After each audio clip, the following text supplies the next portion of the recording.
Dear students, welcome to the revision video.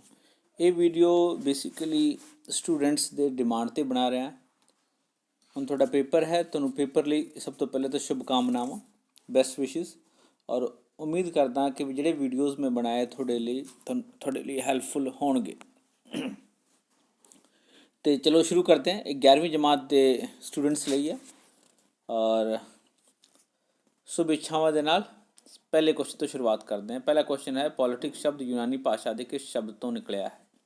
उत्तर है ए polish. दूसरा है, ये कथन किसदा है कि राजनीति मूलों दी सत्ताधारी व्यवस्था है? राजनीति मूलों दी सत्ताधारी व्यवस्था है, यानी कि इसमें आप पंजाबी इंग्लिश की कहेंगे, political science is authoritative allocations of values, right. तो ये फिर डेविडीस्थन दा कथन है। राज अते धन आदि नाल किहड़ा शास्त्र संबंधित है? अगर राज अते धन नाल गल करते हैं तो अर्थशास्त्र राज अते धन नाल दोनों नाल संबंधित है। उमें तो क्योंकि जो सारे धन की स्टडी जो है अर्थशास्त्र ही करता है, जिसमें आप इंग्लिश से इकोनॉमिक्स कहने हैं, राइट। चलो डियर स्टूडेंट्स आगे चलते हैं।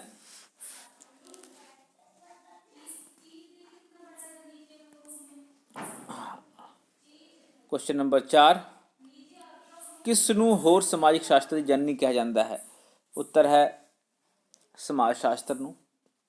अगला प्रश्न है, किहड़ा शास्त्र राजनीतिक शास्त्र की प्रयोगशाला का काम करता है? तो यह है अपना इतिहास। ये आंसर होएगा। प्रोसैस ऑफ गवर्नमेंट पुस्तक का लेखक कौन है? तो प्रोसैस ऑफ द गवर्नमेंट पुस्तक का लेखक आर्थर बेंटले है। ये सिलेबस ये क्वेश्चन ज़्यादा +2 के लिए आंदा इदा दे क्वेश्चन, बट एक क्वेश्चन है तो तुहानूं पता होना चाहिए कि the process of government Arthur Bentley द्वारा लिखी गई पुस्तक है। अगे है, मनुख के मानसिक पक्ष का किहड़ा शास्त्र अध्ययन करता है? तो ये मनोविज्ञान मनुख के मानसिक पक्ष का अध्ययन करता है। भारत में किस प्रकार की नागरिकता है? तो भारत में इकहरी नागरिकता है, याद रखना तुसीं। अगला प्रश्न है, हेठ लिखियां विचों किहड़ी आदर्श नागरिक के रस्ते में रुकावट है? फिरक भावना, गरीबी, बेरोजगारी, ते अगर आदर्श नागरिक के रस्ते में रुकावट, ये फिरका प्रस्ती की भावना, ये सब तो वड्डी रुकावट है। बाकी चीज़ां तो ज़रूर है, पर यह सब तो वड्डी रुकावट होएगी। और किहड़ा नहीं है, फिर वो आएगा पढ़िया लिखिया होना, ये नहीं है रुकावट। तो इस क्वेश्चन का आंसर अपना होएगा पढ़िया लिखिया होना। बाकी ये तिन्ने रुकावट है। अगे मौलिक अधिकार किसनूं कहंदे हन? जिहड़े मनुख के विकास लई बुनियादी हुंदे हन। यस। इन्हां दा वर्णन राज के संविधान में किया जाता है। यस। न्यायपालिका इन्हां अधिकारों की रक्षा करता है। यस। उपरोक्त सारे, साडा आंसर होगा उपरोक्त सारे, क्योंकि सारे यस यस है। अगला प्रश्न है, भारतीय संविधान में कितने मौलिक अधिकार की व्यवस्था की गई है? तो अपन पता है 6 मौलिक अधिकार की व्यवस्था की गई। मौलिक कर्तव्य संविधान के किस अनुच्छेद में शामिल हैं? मौलिक कर्तव्य, तो यह संविधान 51A दे विच है, भाग 4 ए दे विच शामिल है। स्वतंत्रता ते समानता परस्पर विरोधी नहीं हैं, विच कोई संबंध नहीं, एक दूजे के सहायक हैं। यस, ये आंसर होएगा इसदा। अगला प्रश्न है, सरकार के कितने अंग होंदे हैं? सरकार के 3 अंग होंदे हैं। 3 अंग, न्यायपालिका, कार्यपालिका, विधानपालिका। अगे चलो, भारत में सर्वोच्च अदालत कित्थे स्थित है? ये नवी दिल्ली में स्थित है। अगला प्रश्न है, राजनीति के निर्देशक सिद्धांत संविधान के किहड़े भाग में शामिल किए गए हैं? तो भाग 4 में राजनीति के निर्देशक सिद्धांत शामिल किए गए हैं। अगला प्रश्न है, लोकतंत्र लोकां राਹੀਂ लोकां दे लई लोकां दी सरकार है, एक कथन किहਨਾਂ दा है या डेफिनेशन किहਨਾਂ दा है? तो अब्राहम लिंकन अमरीका के राष्ट्रपति रहे ने, उन्हां दा है, बहुत मशहूर राष्ट्रपति जी रहे ने। भारत में किस प्रकार की सरकार है? तो भारत में संसदीय सरकार है। संविधान की किहड़ी धारा विच राष्ट्रीय संकट काल का वर्णन है? ਤੇ ਇਹ ਧਾਰਾ 356 ਦੇ ਵਿੱਚ ਇਸ ਦਾ ਵਰਣਨ ਹੈ।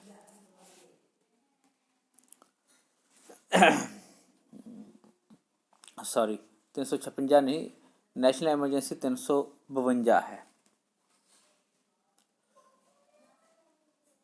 तो कॉन्स्टिट्यूशनल एमरजेंसी है और उस तो बाद है फाइनेंशियल एमरजेंसी।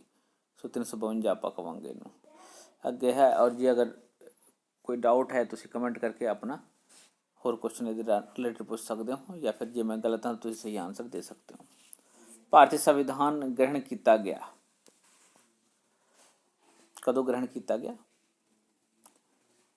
26 नवंबर 1946 या 1949, सॉरी 47 नहीं 1949, ये आंसर अपना। अगला प्रश्न है प्रस्तावना विच समाजवादी और धार्मिक शब्द धर्म निरपक्ष शब्द अंकित किए गए हैं 42वीं शोध राਹੀਂ। अगला प्रश्न है मंत्री परिषद की व्यवस्था संविधान के किहड़े अनुच्छेद विच है? मंत्री परिषद तो ये 74 दे विच इसकी व्यवस्था की गई है।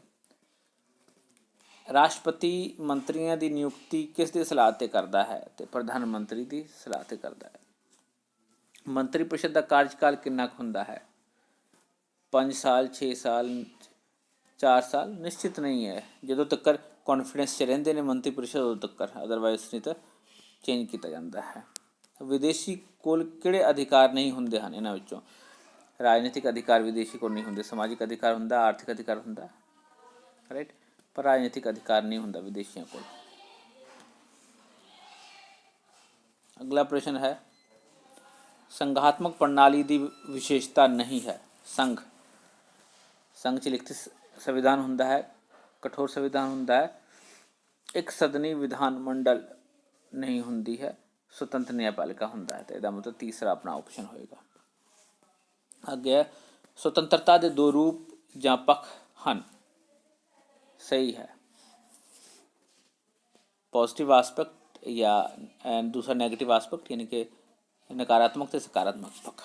संसदीय सरकार विच कार्यपालिका ते विधान पालिका विच गूढ़े संबंध होंदे हैं, बिल्कुल सही है, क्योंकि कार्यपालिका विधानपालिका विचों ही चुने जाते हैं, ਜਿਹੜੇ majority च होंदे हैं उन्हां चों ही चुने जाते हैं। भारतीय संघ दे राज का प्रशासन किस दे नां ते चलता है? तो राष्ट्रपति के नां चलता है। सारे पावर राष्ट्रपति के होंदे हैं, पर यूज़ करते हैं प्रधानमंत्री। अज दी राजनीति कल का इतिहास है, इत्थे आएगा इतिहास। अगला प्रश्न है जेकर मनुख कोल वोट देने का अधिकार अते चोण लड़न का अधिकार है तो उस कोल किहड़ी स्वतंत्रता है? तो उसके कोल राजनीतिक स्वतंत्रता है। अगला प्रश्न है स्वतंत्रता केवल राज विच ही रह के मानी जा सकती है, सही या गलत? यह सही है। कोई जंगल विच या समंदर विच तुहानूं स्वतंत्रता नहीं है, पानी ने तुहानूं नहीं छड्ड देना, जंगल ने तुहानूं जंगल विच शेर ने तुहानूं माफ़ नहीं करना है, या फिर उसनूं नहीं पता है कि तुसीं स्वतंत्र हो, इसलिए स्वतंत्रता केवल राज विच ही संभव है। अगला प्रश्न है संघी सूची विच अंकित विषयों की कुल कितनी गिणती है? संघी सूची विच ते संघी सूची विच विषयों की गिणती 66 है। जिथे मैं गलत हाँ तो तुसी इसका मैनू की कहते तुसी इहदे ते कमेंट कर सकते हो। संघ अते राज्यां विच किन्ने तरह के संबंध स्थापित होंदे हैं? 3 तरह के संबंध है कि वित्तीय, विधानकी ते प्रशासनिकी।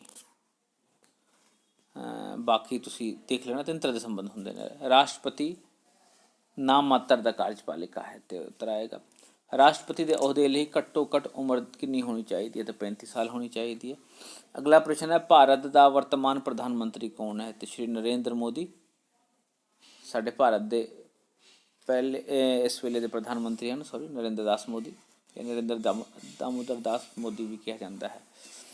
अगे है 38 कानून उच्चे दा नीवे नूं हुक्म है, ये कथन किसदा है? दोबारा तो प्रश्न मैं रिवाइज करदा है कि कानून उच्चे दा नीवे नूं दिता होया हुक्म है। ऑप्शन है साडे कोल अरस्तु, ऑस्टिन, प्लेटो, या ਅਸੈਸਿਲ? ਉੱਤਰ ਹੈ ਆਸਟਿਨ। ਆਸਟਿਨ ਕਹਿੰਦੇ ਹਨ, ਇਹ ਰਿਹਾ ਆਸਟਿਨ, ਕਿ law is a command given by superior to an inferior. ਉੱਚੇ ਦਾ ਨੀਵੇਂ ਨੂੰ ਦਿੱਤਾ ਹੋਇਆ ਹੁਕਮ ਹੈ। ਅਗਲਾ ਪ੍ਰਸ਼ਨ ਹੈ, ਅਧਿਕਾਰ ਦਾ ਸਮਰਥਨ ਕਿਸ ਨੇ ਕੀਤਾ?